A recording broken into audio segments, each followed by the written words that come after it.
Alright, doing a test run here. Going to teach us how to look up supporters and see what's worthwhile in the... You got 23rd? Oh, that's good. Alright, so this coming spring we have Pokemon rotation. And in Columbus, here we've got a lot of new players, and I thought it might be helpful to discuss what rotation is and, more importantly, what cards we need to be paying attention to as we're finishing out the Sword and Shield block. So, first of all, on April 14th, rotation happens. We will lose any card that has a deregulation symbol on the bottom left-hand corner, and that's going to impact the cards that you play.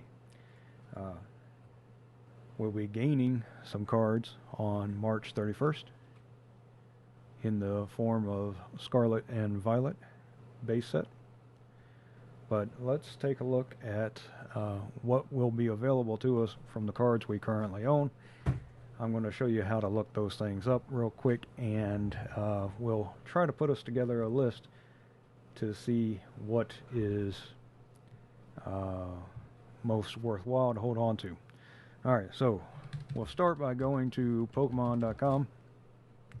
At the top of the screen there is a trading card game, because Pokemon does a lot of different stuff. And if you scroll down just a pinch, you will see, where'd it go? Trading card database. And here you can search through just about all the cards, maybe all the cards, I don't know. But the things we're going to be looking for, and let's start with draw supporters. Let's discuss, if you drop down this little advanced search thing here, and you can hit trainer supporter, and then scroll down and look at the expansions. And what we're going to look for is anything from battle styles to current. So that'll be battle styles, Chilling Reign, Celebrations, Evolving Skies, Fusion, Strike, Brilliant Stars, Astral Radiance, Lost Origin, Pokemon Go, Silver Tempest, and Crown Zenith. You will notice that I skipped the Trainer Galleries and Galarian Gallery because those are all just reprints. So I only want to see the things that have gotten a formal printing in our standard sets. What else can we do? The rarity. Okay, so I don't want to see full art supporters because then I'll be looking at them twice. So the things we'll look for are rare cards, common cards, uncommon cards, and rare hollows. I don't want to see any special arts or anything like that because supporters don't really come that way without a normal printing. Okay, and then the last thing I'm going to do here is up here at the top it says you can do a keyword search, card text. I only want to consider things right now that are draw supporters. We'll discuss other supporters at a future time. So let's key on the word draw and hit search. And here we go. We've got us a list, 4 pages of draw supporters. So let's make us a list here. I don't know how well you can see this, but I'm going to create a quick little list.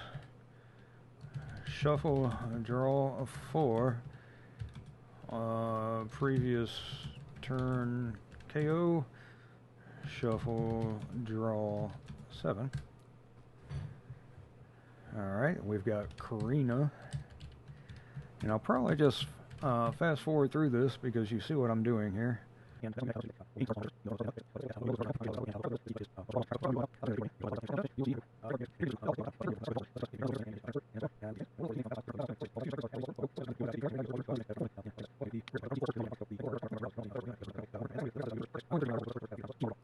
Alright, so that is a quick look at all of the draw supporters that are not rotating.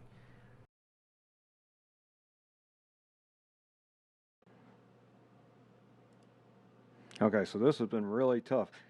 I actually recorded the thing about showing you how to make the list a couple of days ago.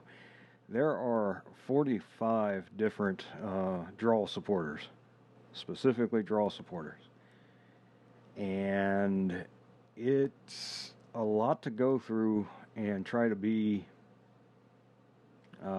succinct about what I'm saying. Hop, Berry, Frenzengaller, Hisui, and Sinnoh are all draw 3 cards. They see 0 play in any sort of competitive deck. So any draw supporter has to exceed draw 3 in some way for it to be good or above average or worth keeping. Okay. This list actually includes the couple of supporters that come from Scarlet and Violet also. Anything above these draw 3s here, I'm saying they don't even deserve a spot in your box. I mean, somebody could get upset with me about these Blanche, Candela, and Spark if you're trying to accelerate energy. I get it, but when I'm building a deck, I want as much consistency as I possibly can, drawing 2 and a coin flip to possibly attach an energy. To me, that doesn't exceed draw 3. Draw 3 doesn't get played, so I just want something better. The other one that's similar, Gardenia's Vigor, draw 2, attach up to 2 grass energy to your bench Pokemon. If you have a way to guarantee 2 grass energy, maybe this gets played. When I've tried to use this with Hisuian Lilligant or Zarude V or whatever, it's just not reliable enough for me to come in and say, okay, well, this is something that I can make my deck do on a consistent basis and win. Maybe Gardenia's Vigor is a 1 or 2 of in combination with something like Lumineon V that allows you to go get it when you want it. So maybe you could be prepared.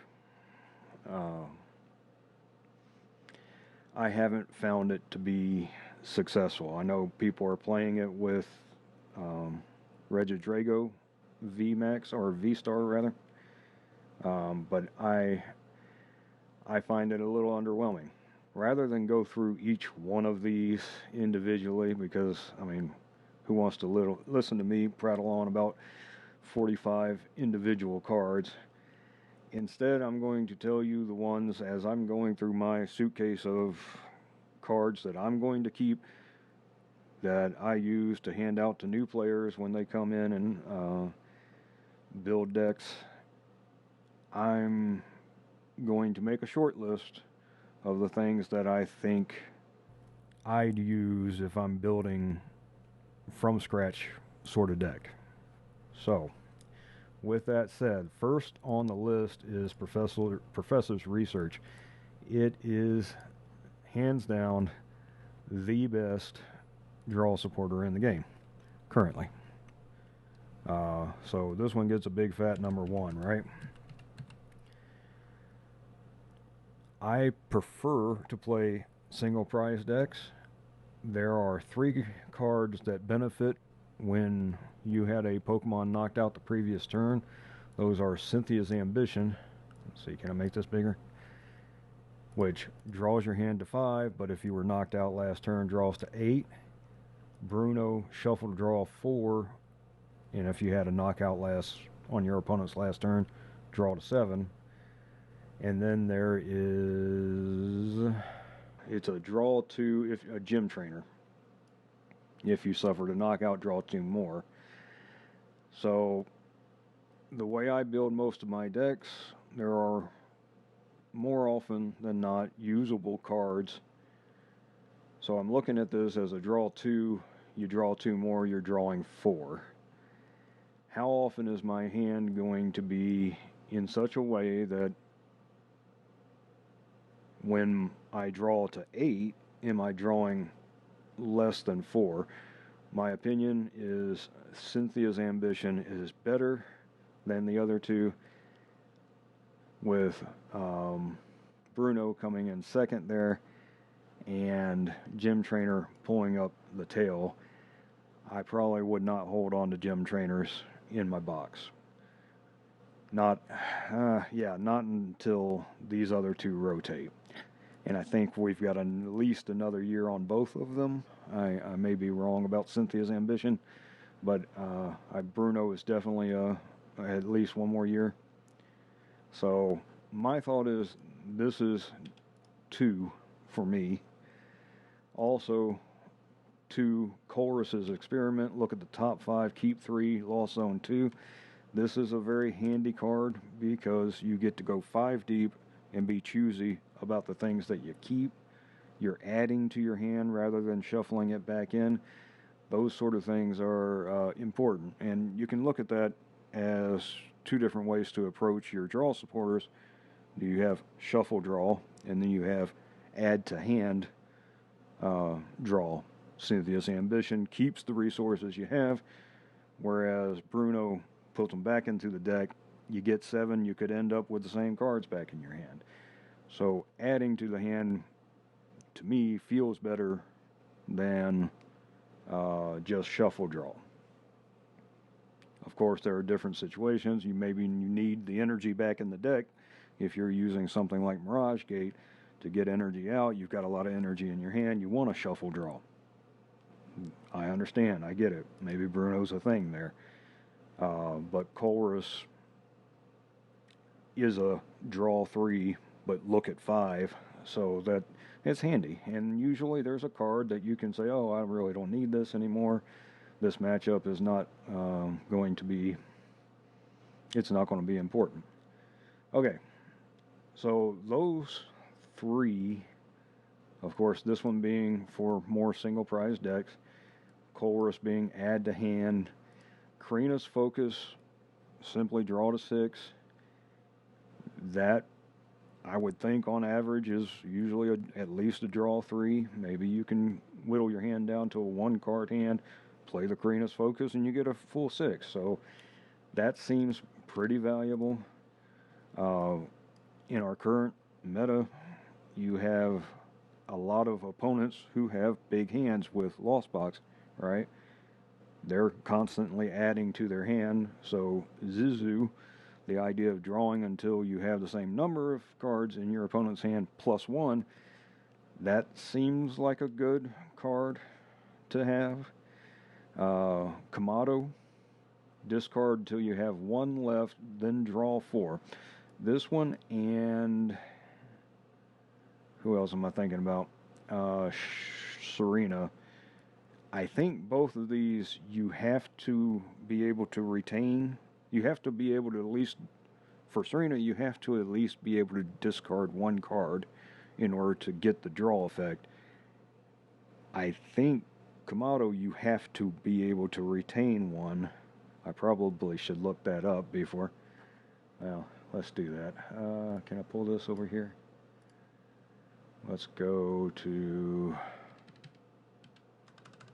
this Kamado card. That's him. Let's read this real quick. Choose a card from your hand, discard all other cards from your hand, then draw 4. Okay, so you'll need to be able to retain a single card. So this would not work if it's the last card in your hand. So in a way, this is the thing. I'm looking for cards that I have the most flexibility with, most consistency with. This will take a hit because I'll never be able to play it if it's the last card in my hand. The opposite of that is Brandon, where you draw for every bench Pokemon, whether it's yours or your opponent's, but it has to be the last card in your hand. So these two, they're kind of the opposites of one another. I could see both of them getting some play, but only behind these other cards. Bruno to me is a 3.5. It's something definitely better in a single prize deck.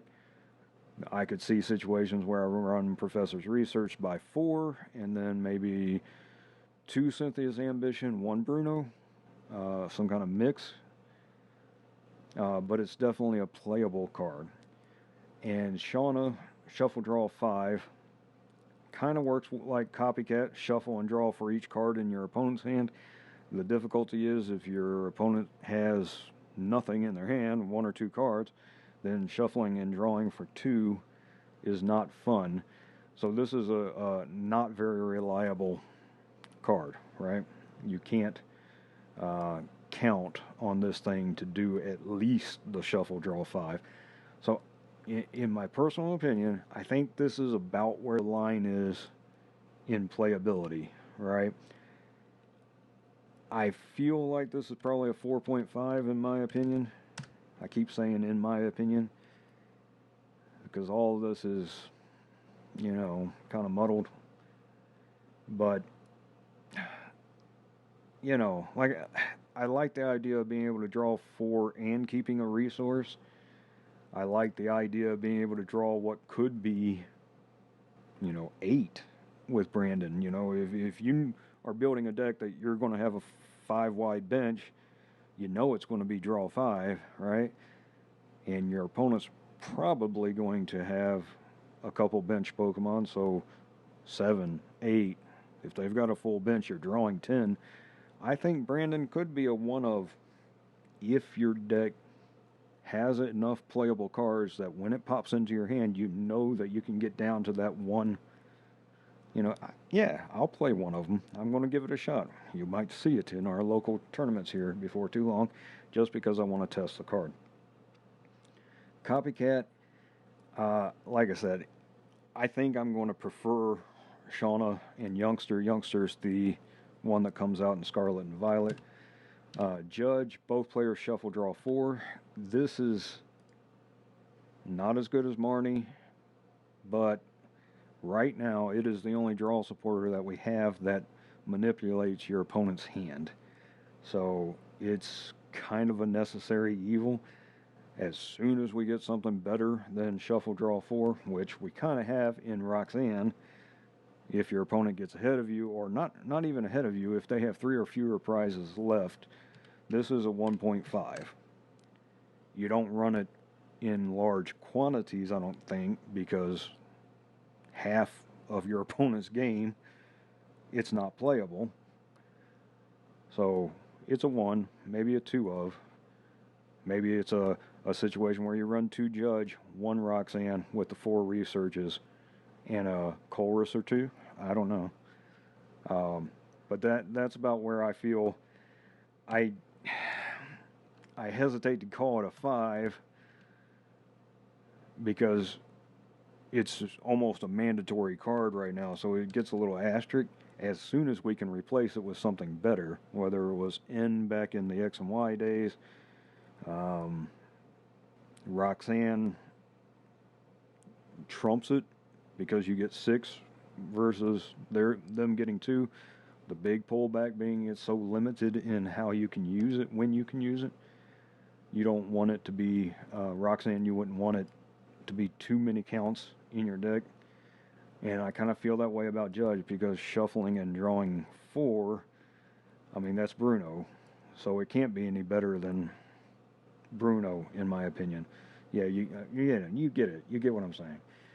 Then we have a couple of cards that are basically draw 3s with added benefits. If you're playing a V deck that can fit a water energy in for maybe a colorless attack cost or a water energy attack cost, then Melanie's obvious. You want to be using it. Draw 3, or it's attach a water from your discard to a Pokemon V, then draw 3. Serena adds the benefit of gusting up a Pokemon V, so that's handy.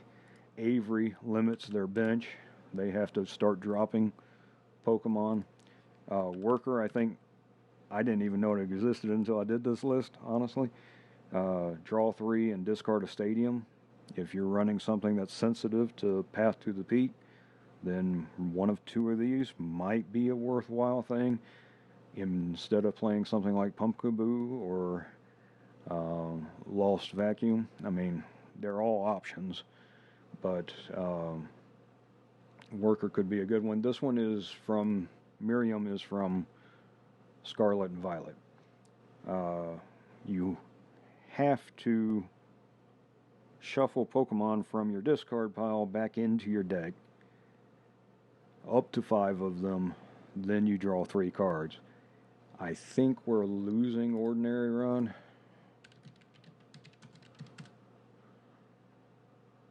Let's see. Yeah, it's a D block card, so we're going to lose it as our primary way of getting Pokemon back. Uh-oh. I lost it.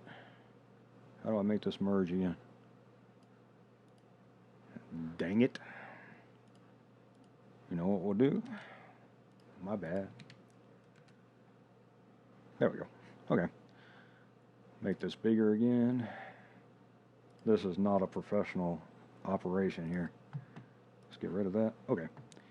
So, Miriam may get some use, may have some value in recovering Pokemon.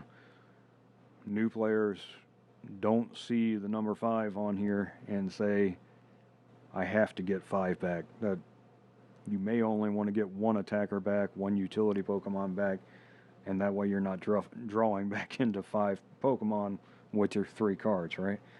And then Zinnia's is another situation where you have to discard 2, and then you draw for each opponent's Pokemon.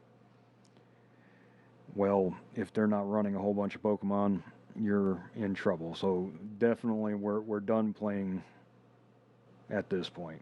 The rest of this stuff is just so specific, usually a draw 2, and it's just, drawing 2 is terrible. Drawing 3 isn't happy times. You need more cards than that.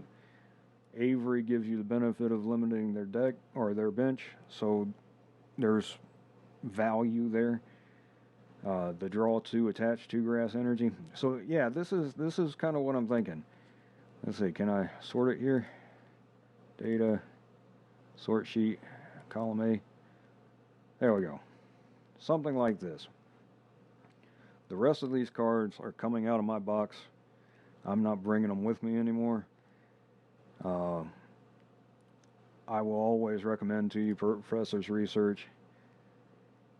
I'll probably say that, I mean, you're going to run, alright, so when I'm building a deck, I'm thinking usually 8 to 12 draw supporters. I don't like to be stuck with a dead hand.